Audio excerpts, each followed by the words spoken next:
people? Right, so it's a great question. So we have thousands of qualified writers, and we built this technological platform that I mentioned that goes through all of these steps.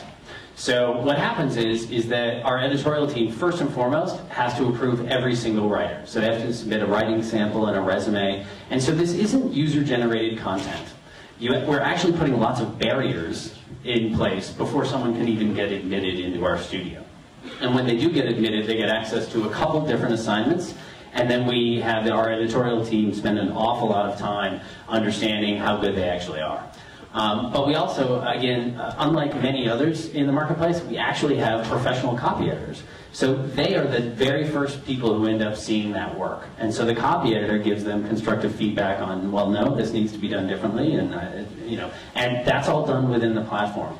And so when it goes through each of these steps in the process, the plagiarism check and others, what you find is that you're able to weed out poor performing or poor quality content very, very soon in the process, instead of having it published later and then trying to clean it up.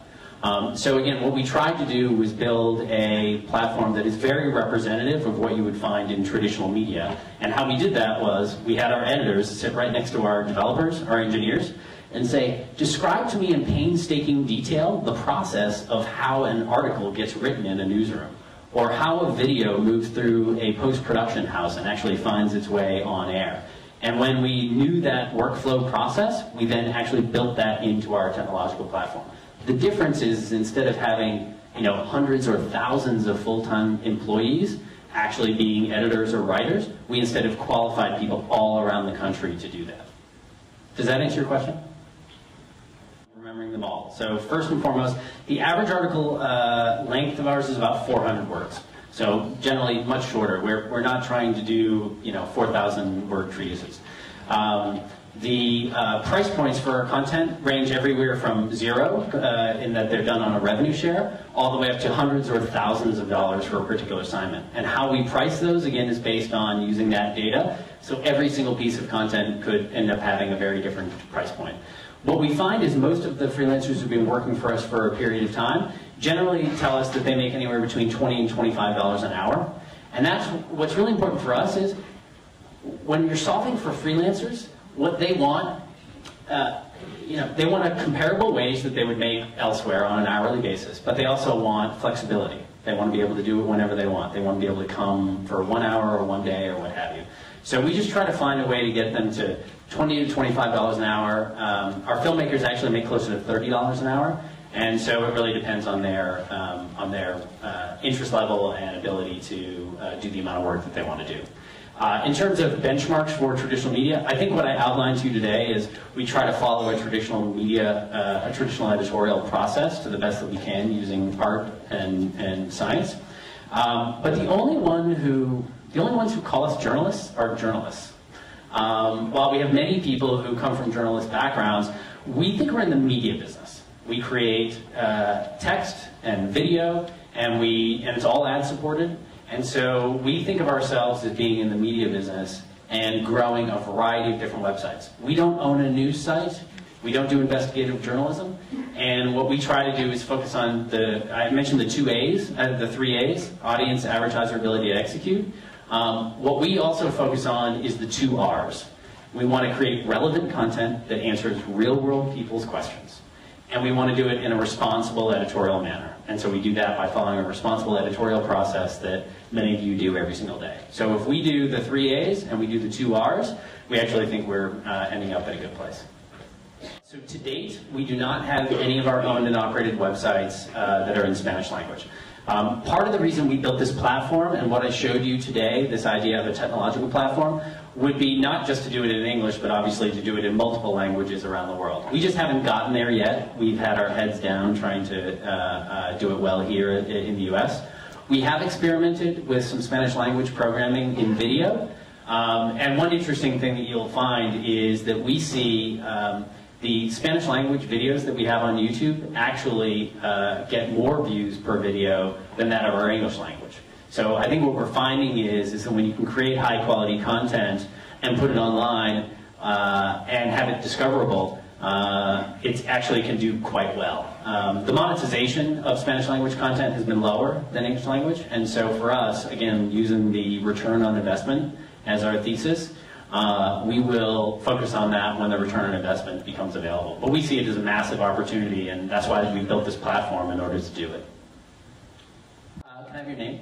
My name's Anita. Hi, Anita. So we started the company understanding, remember the slides that I showed you in the beginning, we needed to have a very new and unique approach to content creation because we knew the existing one would not scale and would not be sustainable for the future. And so we believed that the internet is the world's largest and best market research platform if you just take the time to listen.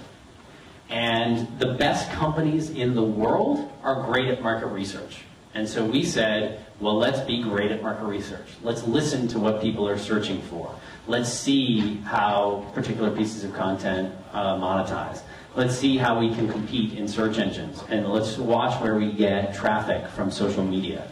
So there's an enormous amount of data out there if you are willing to listen.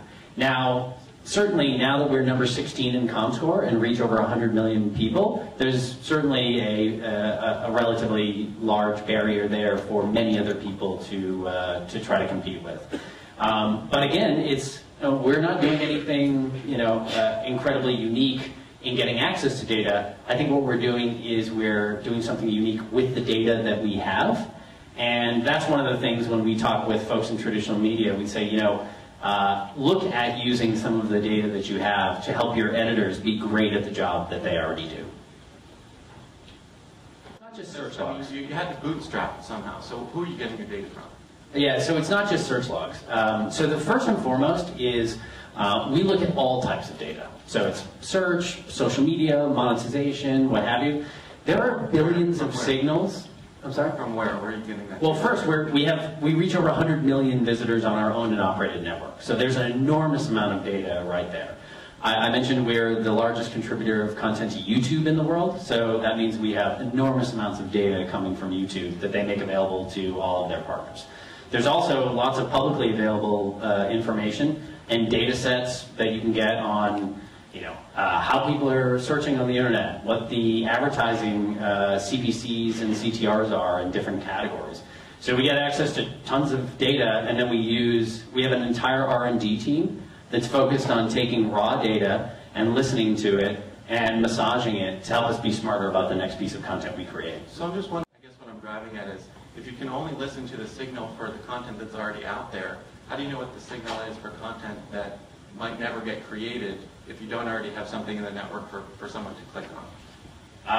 Well, it's pretty simple. If we don't think we can get a return on investment on the piece of content, we won't make it. How would you know that if there was never any data on it to begin with? If we don't have the data, we're not going to guess. I think that's the simplest way to think about it is we will only create things that we know have a return on investment. If we don't have the data to prove that that's a good return on investment, we won't make it. And quite honestly, that's part of the reason why we're not doing investigative journalism. Like, it's not only are we not set up to do it, but we don't have data sets that help us understand that it's a profitable model. So, while some people like to think, that this data is very useful to help us go into every single market, we're just going to use it to be really good at what we're good at today. And then if there's an economic model to support going into other businesses, we may do that. Okay, thanks. Sure. Next question. Hi, I'm Mark Iago with the Austin American Statesman. Do you think that mainstream media news outlets have not been aggressive enough using analytics to try to increase their revenue? And is that a service that demand is considered providing to mainstream media? Addressing mainstream media in the whole is a very difficult thing. I think there are very innovative companies in the media business today, and some that are less innovative. I would say that while we're not going to provide that type of service, the service that I mentioned with what we're doing with USA Today, I think is a great example where we can partner. Because what we did there was we provided them with real depth and breadth of content in the travel category in a way that they were able to reallocate internal resources to focus on what they're great at, which is investigative journalism, building this amazing brand of USA Today, and allowed us to focus on what we think we're pretty good at, which is using a combination of the art of traditional media and the science of the internet to help partner with folks in a new sustainable model. So I think you'll see us using that model in the future.